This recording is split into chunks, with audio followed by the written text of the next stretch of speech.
I was recently asked to participate in a Mindset Matters Most summit, and I was asked to discuss what kind of a mindset do you need to have in order to create sustainable fitness success and how to reach your goals when it comes to health and fitness. So I thought I would take every point that I discussed and make short little videos for you.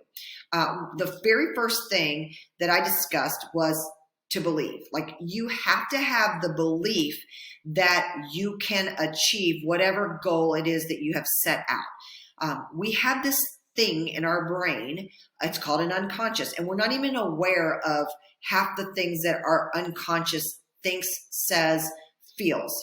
And unfortunately, because it's going all the time, it has a lot of impact on our beliefs, our behaviors, and therefore our results. So what I want to talk about is believing in the goal. And, it sounds pie in the sky, but it's really not. It's really pretty scientific. If you don't truly believe that you can reach the goal that you want to achieve, your unconscious mind will not allow it to happen. So you can say all these wonderful things. I want to feel confident in a two-piece. But if you don't truly deep down believe it can happen, your unconscious is not going to allow you to believe it, and therefore you won't create the actions in order to achieve it. So what do you do if there's something you really want, but you don't believe it could happen for you? So again, health and fitness. Find the part that you do believe, okay? So let's say you would ultimately love to lose 50 pounds and have some definition and increase your strength, but you just don't believe that it can happen for you. Well, if here's where you are and here's where you wish you could be, but you don't believe that, then back it up to where you actually do believe it can happen. Okay, so if it were 50 pounds, do you believe you can lose 5? Because if you do believe you can use 5, then that is what you focus on.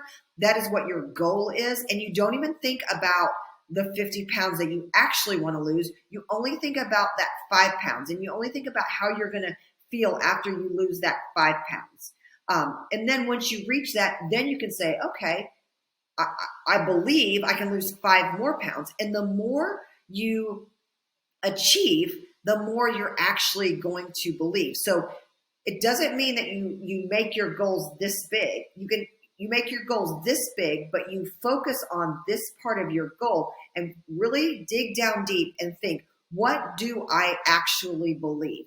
What do I believe I can do? So it would be a financial example would be if you're in debt, but you really want to achieve, 1 year you want to achieve in your bank account where you have eventually you have this wonderful goal of, I want to have $250,000 in the bank that's just sitting there in my savings in a I'm investing it or whatever, but you're in debt.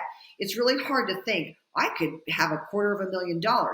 So you can still, that can be your long-term goal. But if your brain does not believe you can get there because you're so far in debt, what do you believe? Can you believe that you can get out of debt in a year? That if you set a budget, that if you followed that budget, that in a year you could get out of debt?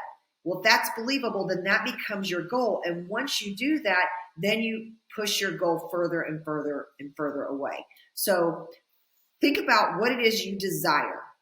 And again, desire big, go big, have a belief that you can get there, but then really ask yourself and be honest, do I believe this? And if you don't, but you really want it, bring your belief back to someplace along that process and journey that you can get there, and that be your focus. And then again, once you create that and you've achieved that, then you can start pushing further and further instead of having these big, huge goals that don't feel believable and your unconscious doesn't allow you to do it. Figure it out where it is along that path and then keep pushing and pushing further and further.